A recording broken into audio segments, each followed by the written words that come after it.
So today Desai madam सुरू झाल्या. We will be analysing the different aspect of the human brain. सगळ्या विद्यार्थिनी आज्ञाधारकपणे Desai madam बोलतील ते लिहून घेत होत्या. Neha, please introduce the object to us, Desai madam बोलल्या. नेहा उठून उभी राहिली. थँक्यू मॅम, नेहा थोडंसं कमरेत वाकून म्हणाली. And my friends, the object today is Tarun. He is my friend. Just a friend की? हळूच मागून कुणीतरी विचारले आणि वर्गात एकच हाशा पिकली. नेहाने एकदा माझ्याकडे हसून बघितलं आणि तिने तो प्रश्न इग्नोर करून पुढे म्हणाली, he is a software engineer. हो, वर्गात एकजूट आवाज झाला. And he is working in a multinational company. पुन्हा एकदा आवाज झाला. And he is a team leader. या वेळचा मागच्या दोन्हीपेक्षा जास्त जोरात होता. नेहाने एकदा हसून सगळ्यांकडे बघितले आणि ती खाली बसली.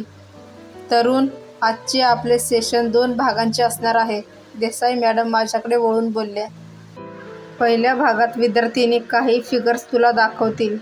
देसाई मॅडमने फिगर्स शब्द उच्चारताच अचानक वर्गात एकच हाशा पिकली.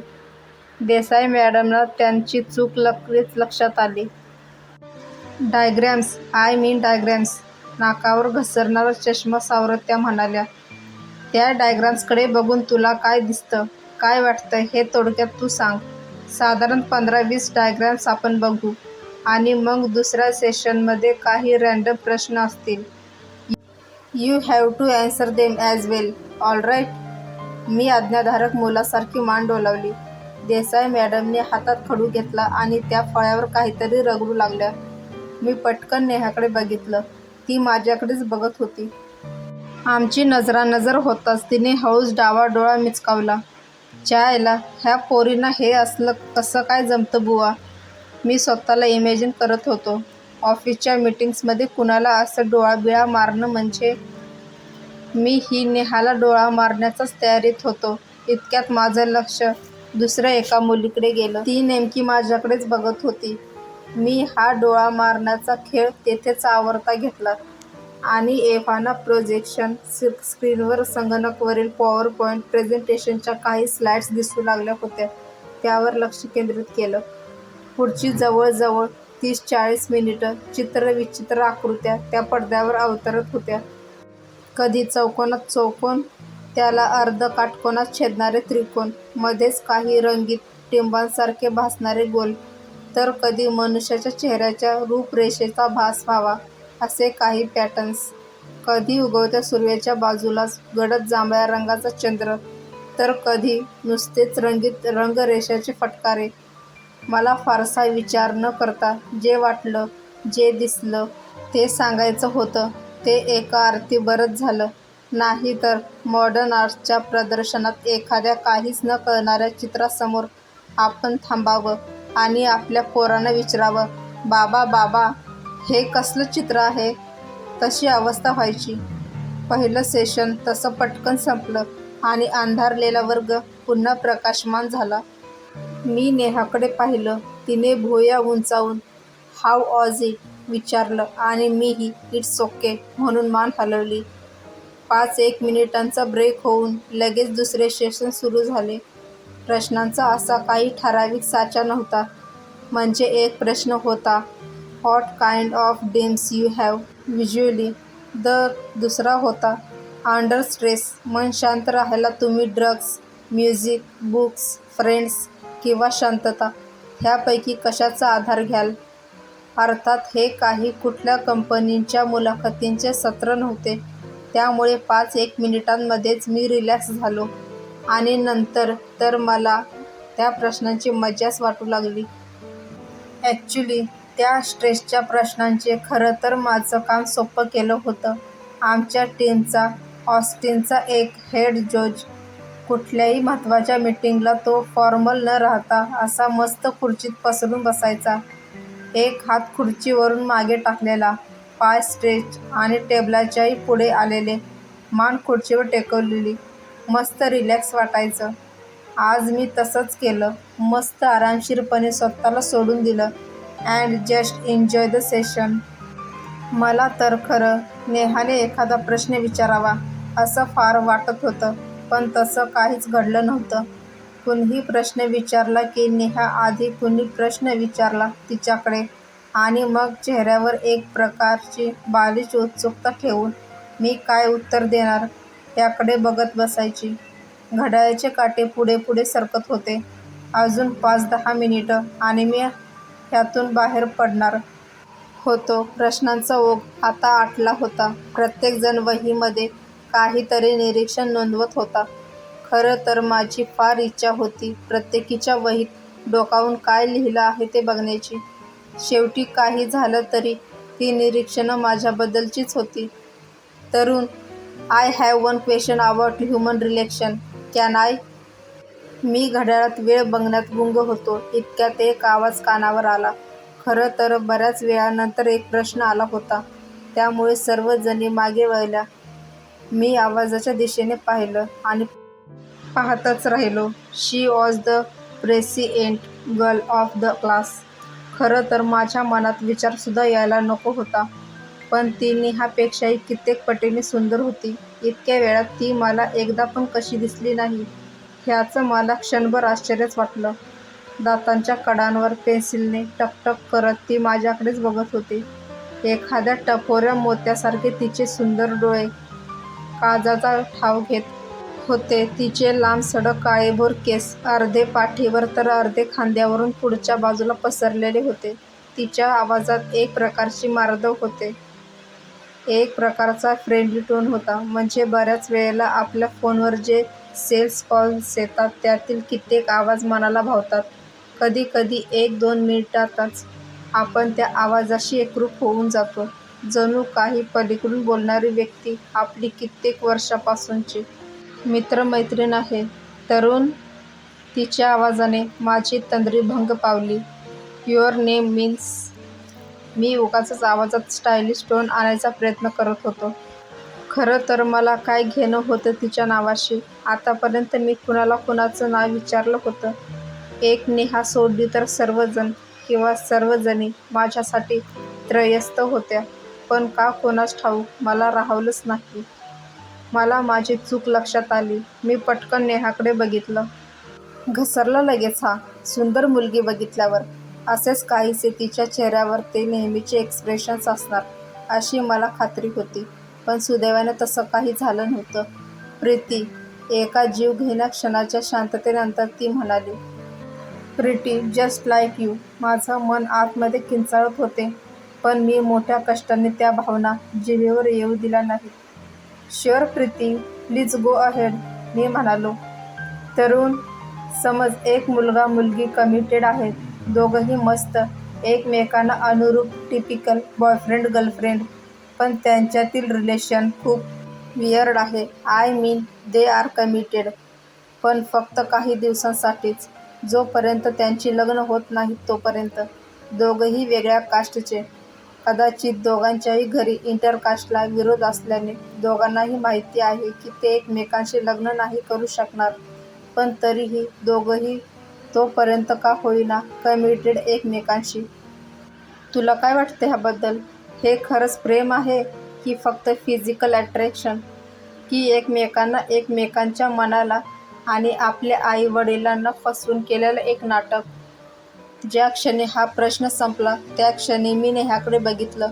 नेहाची जीभ चावली आणि पटकन दुसरीकडे बघितलं. वर्गातल्या सगळ्या मुली आता माझ्याकडेच बघत होत्या. शंका यायचं कारणच नव्हतं. ह्या प्रश्नातले तो मुलगा मुलगी दुसरं तिसरं कोणी नसून मी आणि नेहाच तर होतो. That was our story. Neha Hindu Maratha होती तर मी हिंदू ब्राह्मण. प्रीती म्हणाली. तसं हे नाटक वगैरे तर नक्कीच नव्हतं. मला नेहा जितकी आवडत होती तितकाच मी तिला आवडत होतो हे नक्की. एक दिवस नाही भेटलो किंवा फोनवर नाही बोललो तरी आम्हाला त्याची जाणीव व्हायची. आम्ही एकमेकांना खूप मिस करायचो. कुठलीही चांगली वाईट गोष्ट एकमेकांशी शेअर केल्याशिवाय राहायचंच नाही. पण असं असतानाही आम्ही रिअल स्टॅक होतो. आम्हाला दोघांनाही ह्याची पूर्ण कल्पना होती की आमचं हे नातं आमच्या घरातले कधीच मान्य करणार नाहीत. जसं माझ्या घरी माझी बायको ही हिंदू ब्राह्मणच असावी असा हट्ट होता, तसंच नेहाच्या घरी तिचा नवरा हा 96 कुळी मराठाच असावा यात कुठलंच दुमत नव्हतं. त्यामुळे आम्ही नवरा बायको होण्याची स्वप्न कधीच पाहिली नाहीत आणि एकमेकांना दाखवलीही नाहीत. आम्हा दोघांना एकमेकांपासून विलग फक्त एकच गोष्ट करू शकणार होती, ती म्हणजे एकमेकांची लग्न. त्यामुळे हा प्रश्न दुसऱ्या तिसऱ्या कुणाचा नसून माझा आणि नेहाचाच होता. प्रीती, कसं असतं ना, मी थोडा वेळ विचार करून म्हणालो, प्रत्येकजण त्यांचं त्यांचं आयुष्य जगत असतो. ते त्याने कसं जगावं हे तोच ठरवतो. त्याचे कॉन्व्हिक्शन्स जर त्याला किंवा तिला माहीत असतील तर त्यात वाईट काय आहे? खरं तर मला वाटतं आपण त्यांचा आदरच करायला हवा. त्यांनी फक्त मी बोलत होतो आणि इतक्यात तास संपल्याची बेल वाजली. माझं उत्तर अर्धवटच राहून गेलं. धडाधड सगळ्यांनी बॅगा बंद केल्या आणि क्षणार्धात अर्धा क्लास रिकामा झाला सुद्धा. मी प्रीतीकडे पाहिलं. ती अजूनही तिच्याच डेस्कवर होती. मी तिच्याकडे जाण्यासाठी वळलो. इतक्यात नेहा जवळ येऊन उभी राहिली. एन्जॉय? डोळे मिसकावत तिने विचारलं. मी परत प्रीतीकडे पाहिलं. ती पुस्तकं गोळा करून बॅगमध्ये भरत होती. तिच्या पापण्यांची होणारी उघडझाप काळजाला हेलावून सोडत होती. तिच्या केसांमधूनच चमकणारी तिची इअरिंग सारखं लक्ष विचलित करत होती. मी पटकन वेळ काढण्यासाठी काहीतरी कारण म्हणून खाली वाकून बुटाची लेस ठीक करू लागलो. प्रीती जवळ आली तसं मी उठून उभा राहिलो. कोइन्सिडेंटली क्लासबाहेर आम्ही तिघंही एकत्रच बाहेर पडलो. तरुण, ही प्रीती, माझी बेस्ट फ्रेंड. नेहाने अचानक माझी ओळख करून दिली. Best friend? माझा आवाज अचानक मोठा झाला. हो. का? नेहा म्हणाली. I thought I know all your friends. तुझ्याकडून प्रीती नाव कधीच ऐकलं नव्हतं म्हणून मी सारवासारव करत म्हणालो. माझ्या त्या उत्तराने प्रीतीच्या गालावर क्षणभर एक मस्त खळी पडून गेली.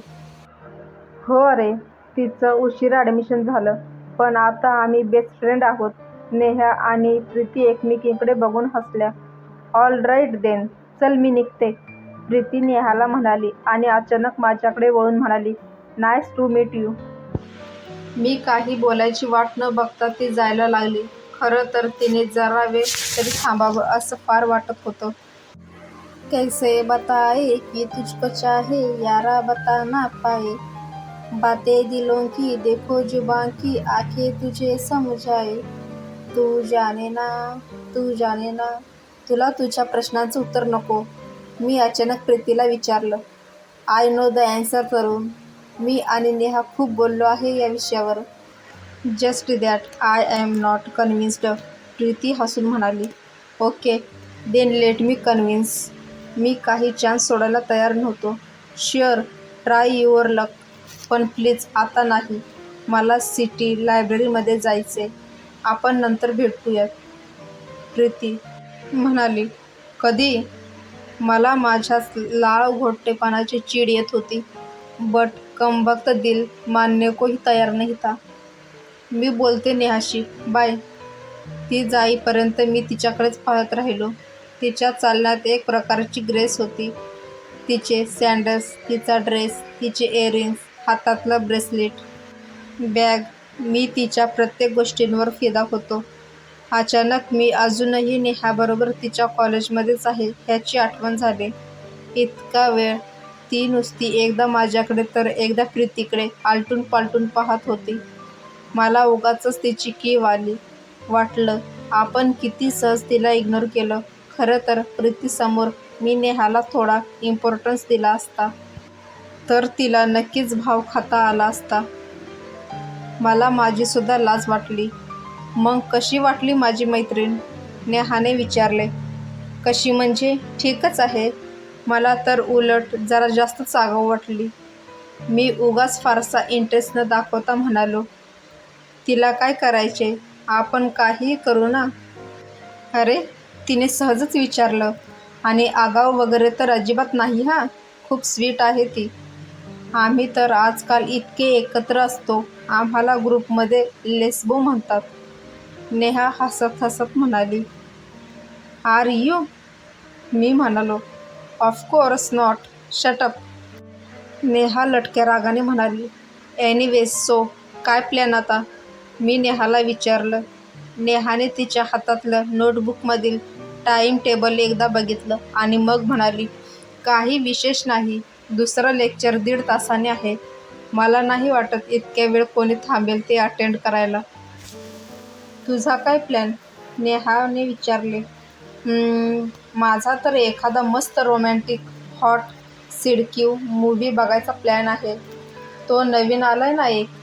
खूप लिपलॉक सीन्स आहेत म्हणे त्यात. ऑफकोर्स माझी गर्लफ्रेंड माझ्याबरोबर येणार असेल तर. नेहाने तिचे एक जाडजूड पूक माझ्या खांद्यावर मारलं आणि हसत हसत म्हणाली. मूव्ही इज फाईन, पण बाईक मी चालवणार. तू मागे बसायचं. कबूल? At your service ma'am. असं म्हणून मी नेहाचा हात पकडला. आम्ही कॉलेज कॅम्पसमधून बाहेर पडलो.